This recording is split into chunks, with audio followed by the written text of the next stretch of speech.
Hello everyone. Tonight's story is called The Mysterious Bear, and it's from my book, Happiness is Inside, 25 Inspirational Stories for Greater Peace of Mind, which is available on Amazon or AdamOakleyBooks.com. I hope you enjoy it.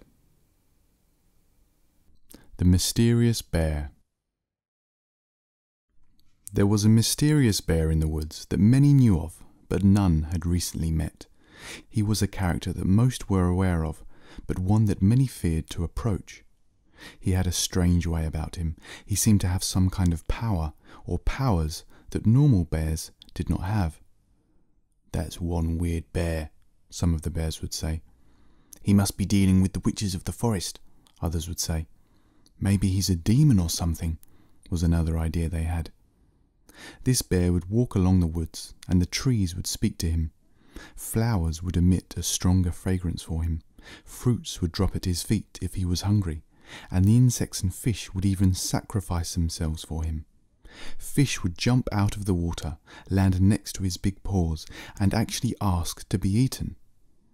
"I have had quite enough of this world," they would say to him. "I am soon to die anyway, nature has said, and so I would be honoured to sustain your body in this world, since you are a great influence on the land."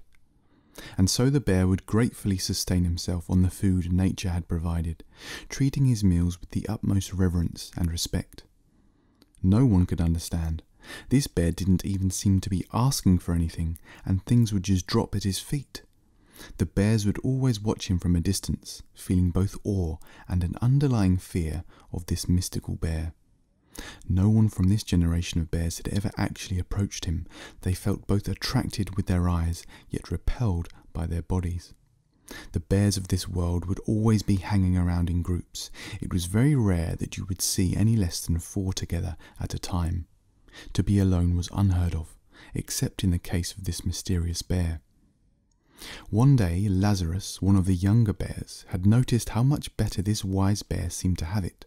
The rest of the bears would sometimes be fighting or struggling to get food, arguing or feeling in conflict with things, and yet this distant bear seemed to have it so easy, and he looked so serene. Lazarus was in a big group of bears, 3 large families, and they were in an open clearing in a pocket of the forest, sitting in an expanse of greenery with the forest edge surrounding them like a big horseshoe, and in front of them was the huge crystal-looking lake which led into the river. The sun had been dancing on the water for hours, and now it seemed to be resting behind the grey clouds that were arriving above the lake. In the distance, closer to the edge of the forest, Lazarus could see this lone bear sitting by himself in the grass. All the other bears knew he was there as well, and were feeling mildly unsettled. "I'm going to ask him about himself," declared the young bear, keenly interested in the secrets of this sacred figure in the distance. "No," the rest of the bears affirmed. "No, you aren't to go over there." "Why?" asked Lazarus, not actually caring much for whatever the response would be. "Because it's too dangerous. There are strange stories about that bear," replied his grandfather. "We have heard that only one bear has approached him many, many years ago, and when he returned from the meeting with him, he was no longer a bear. It was like he had completely lost who he was." "But was he happy or upset?" asked Lazarus, slightly more interested in what his group had to say. There was a pause. "Never you mind," said his grandfather. "You just stay well away from that bear. Anyway, what's wrong with our way of life? Is this not good enough for you? We live as bears should live. That bear over there is not a bear anymore. You stay here with us, and we will teach you more about our ways and how to live." A mist began to form over the land. "No," rebelled Lazarus. "I'm sorry, Grandad, but I must go to see him. I'm grateful for all you have taught me, how you have cared for me, but I simply must meet that bear over there. Come with me if you like." "But what if you never return?" And off Lazarus ran. Now Lazarus was a very fast bear, the fastest of his whole family. No one could ever catch him if he wanted to run off. Still moved by fear of what might happen to her beloved son, and going against her desire to stay with the group, his mother chased after him, roaring at him to return. But Lazarus was gone. He had disappeared into the mist. Lazarus could hear his mum crying behind him, but he knew her fears were not justified. He let out a final yell of, "Worry not, mother, I will be fine." His mother continued to run in the direction he had disappeared in, desperate to find Lazarus. The mist suddenly cleared, and she was closer to him than she had thought, but it was too late. Lazarus was already with this other bear, standing right in front of him. She stopped dead in her tracks, as if an invisible wall had been placed before her. A strange peace came over her, as suddenly she saw this bear had no malice in him whatsoever. He was emitting a radiant beauty that was like nothing she had ever seen. Lazarus had sprinted up to this bear, who seemed to have mastered life, and stopped directly in front of him.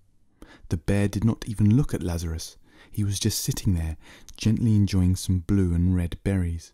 He would whisper as he ate each berry, one by one, "Thank you." Lazarus had not yet developed the filter for speech that the older bears had. Whatever he felt like saying, he just said it. "Why are you thanking the berries? They can't hear you, can they?" At the words "can they," this mysterious bear detected an openness in the mind of the young bear.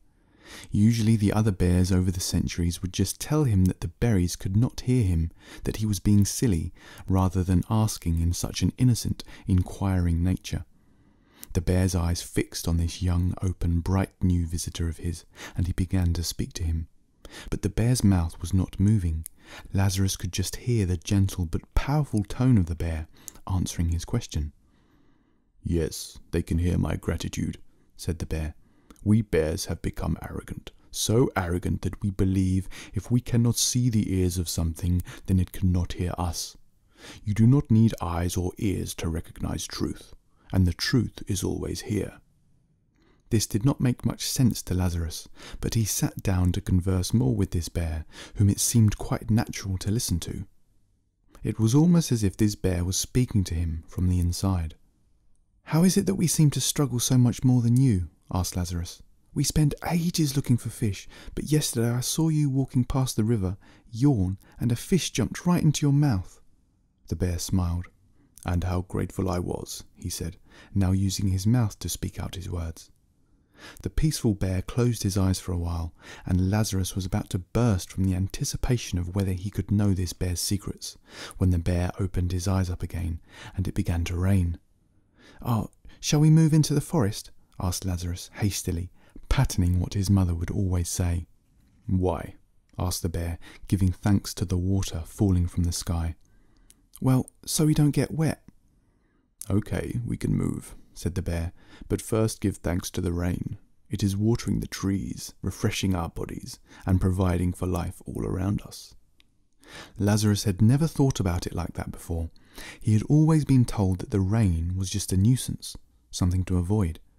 He could remember when his mother— "No need to think any more," explained the bear. "Please join me. Let us say thank you." "Thank you?" Lazarus said hesitantly. "Thank you to who?" he thought. "Am I thanking all the rain, or each drop? Can the rain even hear me? What if—" "Please," said the bear, "there really is no need to think about this. Just say thank you, without thinking about it any more." "Thank you," Lazarus said, remembering his own innocence. Suddenly he felt so warm. The rain was not disturbing him, and he was grateful that it was watering his home. He even began to marvel at this phenomenon. There was so much rain, so many drops falling from the sky. It was strangely beautiful, and he could not believe how much there was. Although this rain was no different to the rain he had experienced before, it was as if he had never really seen it.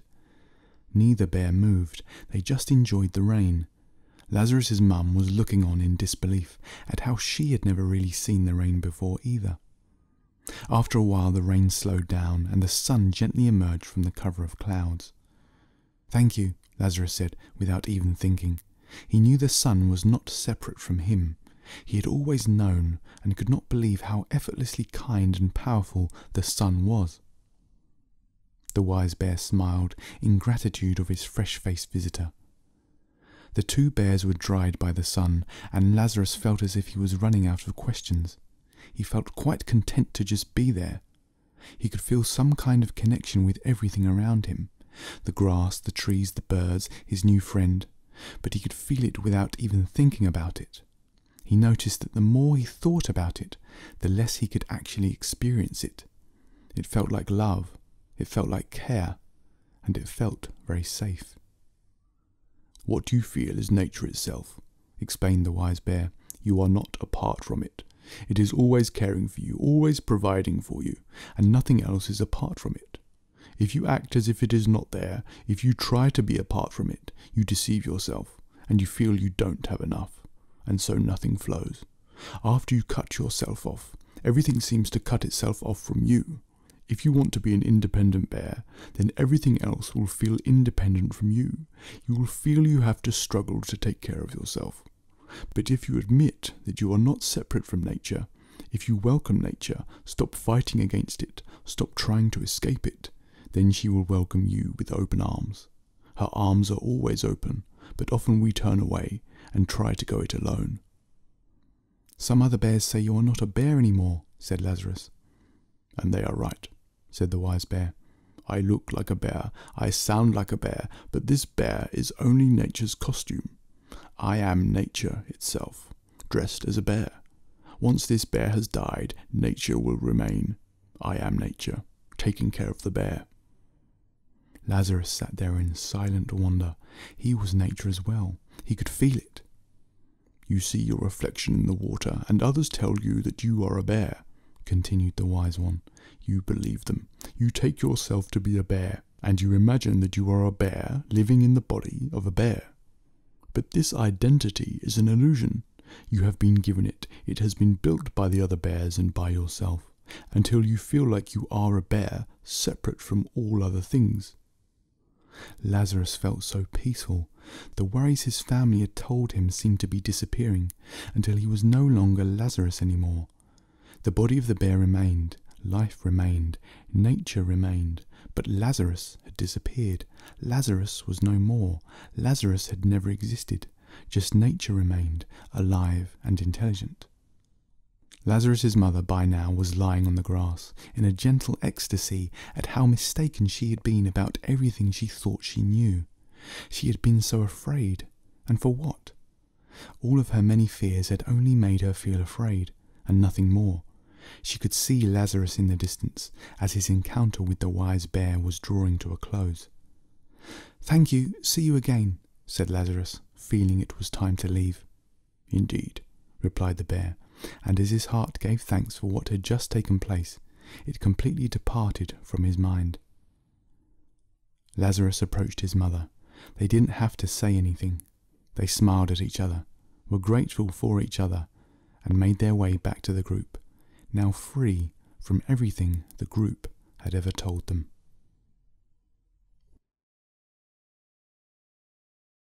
And that's the end of tonight's story. I hope you enjoyed it. The full book, Happiness is Inside, is available on Amazon or AdamOakleyBooks.com. Now, if it's time for you to go to bed, then have a wonderful sleep, and I'll be back again soon with another story. Good night.